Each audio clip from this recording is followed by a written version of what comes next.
오늘 같이 나눌 말씀은 누가복음 12장 49절에서 59절까지의 말씀입니다.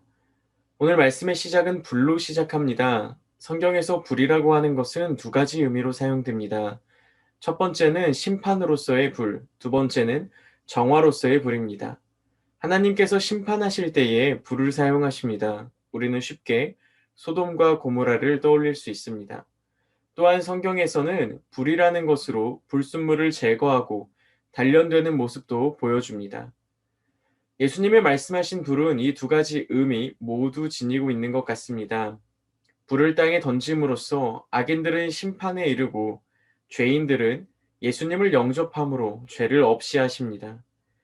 예수님이 불에 대해서 말씀하시기 전에 세례 요한이 성령과 불로 너희에게 세례를 베푸시는 분이라는 말을 했었습니다. 결국 이 말씀은 예수님의 최종 사역에 관한 힌트를 주고 있습니다. 이어서 예수님은 화평이 아닌 분쟁을 주러 왔다고 말씀하십니다.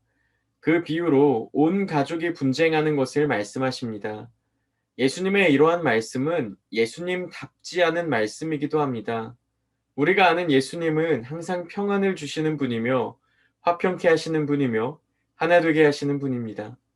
그런데 이상하게도 예수님은 화평이 아니라 분쟁을 이야기하십니다.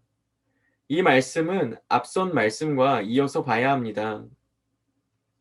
예수님은 계속해서 하나님의 나라에 관해서 이야기하고 계셨습니다. 이러한 맥락에서 본다면 예수님의 오심으로 인해서 의인과 악인이 드러나게 될 것입니다. 그리고 의인과 악인은 함께할 수 없게 됩니다. 그것이 가족이라고 할지라도 말입니다. 이 당시 가족의 개념은 지금 우리가 생각하는 것보다 더욱 단단한 개념이었습니다.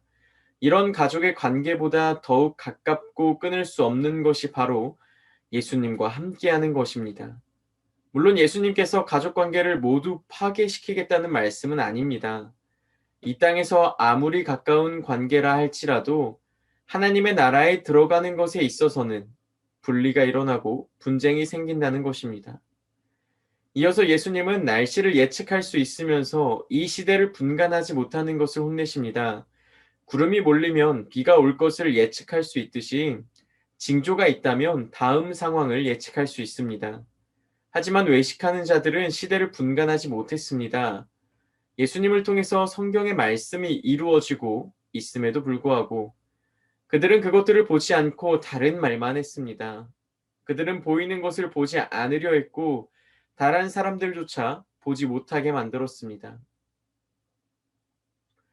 오늘 말씀을 묵상하면서 하나님의 나라에 대해 다시금 묵상해 보았습니다.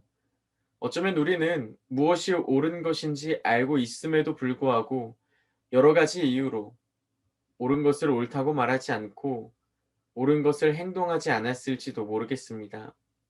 그동안 여러 가지 징조가 있었음에도 불구하고 그것들을 보고 모른 척 해왔던 것일지도 모르겠습니다. 이 불이 우리를 죄와 분리시키고 우리 안에 있는 불순물을 제거하고 우리를 깨끗하게 하여서 이 땅 가운데서 하나님의 나라를 경험하는 저와 여러분이 되기를 소망합니다.